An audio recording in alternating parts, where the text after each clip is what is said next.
I think one of the reasons why we all love Squid Games so much is because how well it portrays the depths of immorality and greed. Everyone starts out fine, then just something about those games brings out the worst in people. But what if you wanted to win without doing anything wrong? I'm sure you're familiar with the 10 Commandments and know the biggest problem here is thou shalt not. Unalive you and stuff. But the question of morality in Squid Games goes so deep, I don't think I've ever asked so many questions trying to make a video.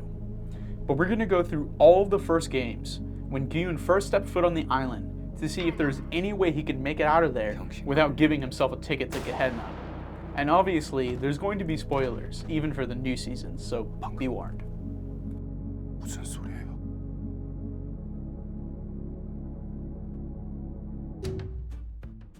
Alright, let's get into it. One thing I want to establish first is that I'm not going to take the most blind and out of context interpretation of the 10 Commandments as I can. My formal education is in philosophy and religious studies with a Christian specialization, and I'm going to analyze the complexity of each situation to see if the actions taken are really justifiable by the standards of the Bible, and what if anything else you should do to survive. And so finally, we get into the show. I'm just going to skip to the point where we actually get into the game, because Gideon shows that he's kind of a deadbeat in the first couple of scenes before he actually joins the game, and I think he certainly does break the 4th commandment when he literally steals his mom's money to go gamble so he can get his daughter something nicer for her birthday. But one can imagine a scenario where you meet the recruiter and out of desperation decide to join the game, and I wouldn't say trying to hustle by playing kid games would inherently be an infringement of the 10 Commandments, other than maybe the harm you inflict upon yourself playing the slap game. So now, we make our way to the island where you wake up and are told that you're going to play the games. You realize that they took all your stuff, but there isn't really enough suspicion yet to say that you seriously need to rebel against what's going on here to ensure your safety or the safety of others, since their justification of fairness or whatever it was that they said makes sense, even if it's a little sketchy. So you play the first game and literally everyone dies. But as long as you don't actively attempt to keep anyone else from surviving, like some people, then completing a game in order to survive is completely moral, especially considering you have no idea what's going on at this point. But when you get back and they offer to end the games by vote, you really have no choice. Because if you choose to keep the games going, then you are being complicit in the murder of innocent people, which is a clear violation of the 5th commandment, so you need to vote to leave. You also have an obligation to tell the police about what happened after you get out like Gideon did, because otherwise you're also being complicit in the murder games. But unfortunately, this is where our hero falls from grace. Rather than just letting it be, he decides to rejoin the games, participating in the unjust murder of other people and attempting to profit from the death of others. And so unfortunately, if we go off the canon of the show, this is where Gideon condemns himself to you-know-where. But you and I don't want the video to end here, so we're going to make up a scenario where maybe we can keep going. So here's what one can imagine happening. Let's say the first vote happens, and instead of breaking in favor of leaving, it breaks in favor of staying. Oh yeah, kind of like what happened in the 2nd season.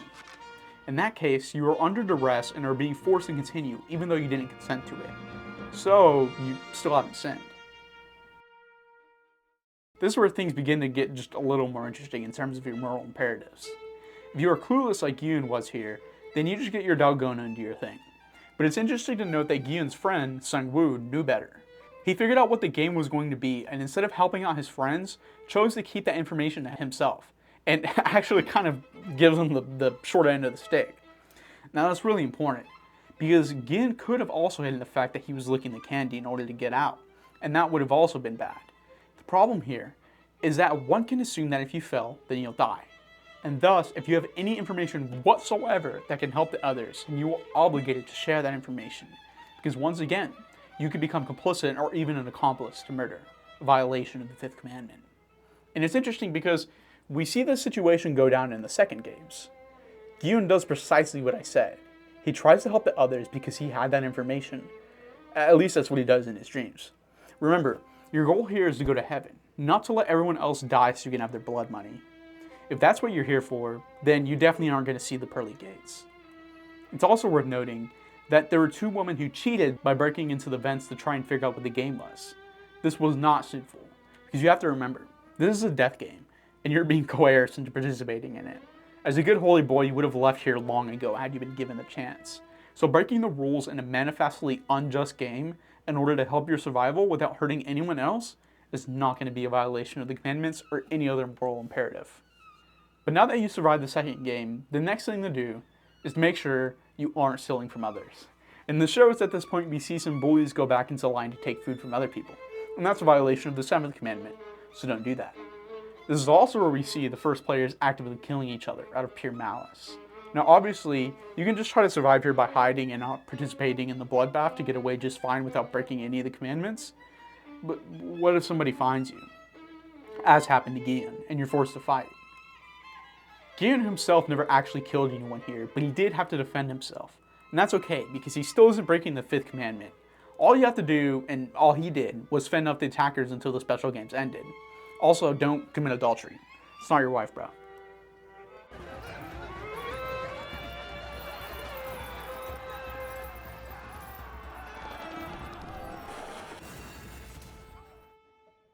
I'm not gonna lie, this one's tough, because this is where they started forcing the contestants to kill one another.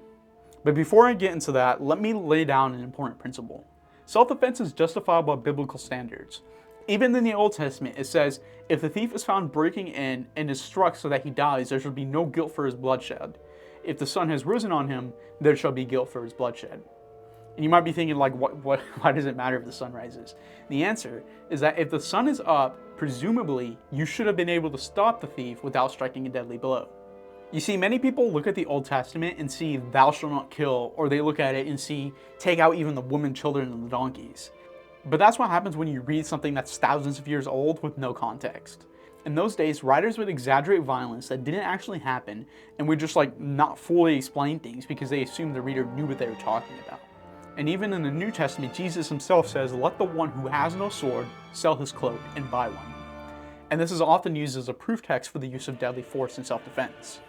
But anyway, I'm sure y'all don't want to nerd out over this stuff. I'm just giving you some context.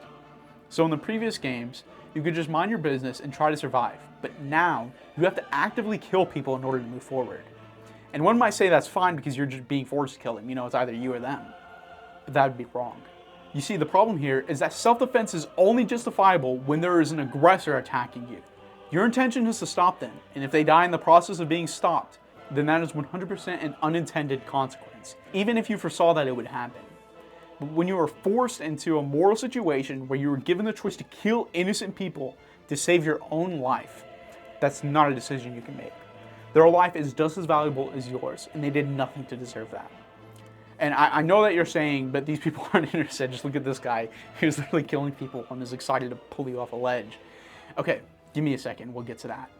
In the canon of the show, Gian passively and willingly participated in the picking off of his team, and then going up the elevator, and then pulling people off the ledge.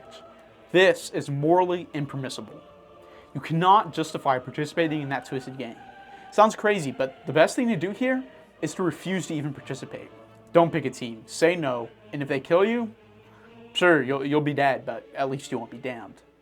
But once again, we're going to try to make our way out of this.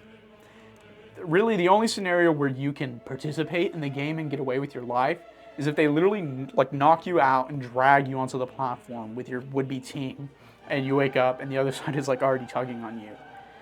In that case, you know, these people are bloodthirsty and eager to see you die. You do not consent to the actual rules of the game. Your option is to tug, to try to save yourself. Because, again, this is an actual aggressor that is coming against you. And so you pull against the rope to try to save your life, even if it leads to the others falling off. Remember, your intention here is to save yourself and not to cause those other people to die. So in that case, you know, it might be permissible, and so you can move forward. Not to be a bearer of bad news, but once again, you can't willingly participate in the game.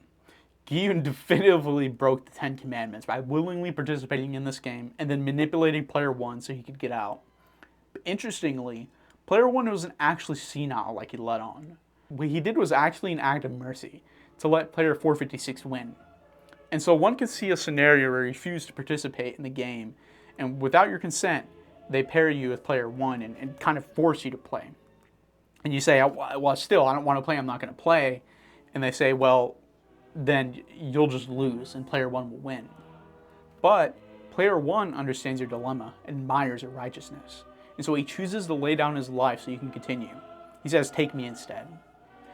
In this scenario, it's actually moral for you to accept a sacrifice.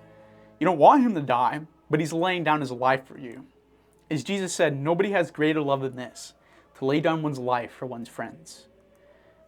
But with power of context, we know that player one actually wasn't laying down his life. Instead, he's the villain and actually just isn't going to die. He's basically just telling them to spare you, but you don't know that in a moment. So now you've made it to the second to last game. And this one I thought would be kind of easy when I was thinking about it, but I looked into it and I was like, wow, this is kind of a problem. Because like, even if you do what we said before and just kind of refuse to participate, because of that, you get stuck with the last number and they like force you into the line and you're in the very back. Theoretically, you could just kind of ride the sacrifice of those who go before you. But what does that make you?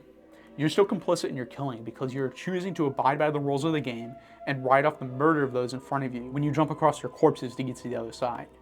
To be honest, the fundamental problem here can go all the way back to game 2. Once you realize that you're participating in death games, it's questionable whether you can continue to play, even if your life is at stake, because you are in some way being complicit in the murder of innocent people. But again, it's questionable how complicit you are. Can you walk across that bridge knowing what it took for that path to be open for you? And what about after? Let's say you make it past, or you stay behind and for whatever reason they let you go on to the next game even though you didn't cross the bridge. You eat some food and watch somebody die and then have to face off against your friend. Once again, you can't willingly participate in the game. You just have to stand there, and if they kill you, they kill you. Maybe your opponent will just decide to attack you, or even he'll take you out in the pregame area along with the other person so they can just bypass the last game entirely. And in that case, you could probably justifiably defend yourself against that person trying to kill you. But in reality, this wouldn't happen. You would have died long ago for refusing to cooperate in the games. The reality is you really can't make it out of Squid Games without breaking the 10 Commandments and condemning yourself. The right thing to do would be to stand up against the games and be martyred for your righteousness. Would it change anything? Maybe not, but at least you would have died a good man. I'm sure you could tell, but as I started alluding to in the end there, and also in the beginning, the morality of Squid Games is extremely complex. And while I did the best I could to represent Christianity and the church with consultation from sources I trust, I'm not perfect, and I'm no theologian, at least not yet. So take what I said with a grain of salt. Though, if you like this video, please write part 2 in the comments, and I'll consider making a second video talking about the morality of the second games and Yoon's decision to not go back to his daughter and instead make a return to the games to try and save everyone. And also, please consider subscribing and becoming a member of the channel. This channel has cost me a lot of money that I didn't and honestly still don't have. So if you could help out by becoming a member, I'd really appreciate that. And besides, you'll get some nice benefits for joining. And also, consider joining my Discord server linked in the comments. Besides that, have a good day, and remember, God loves you.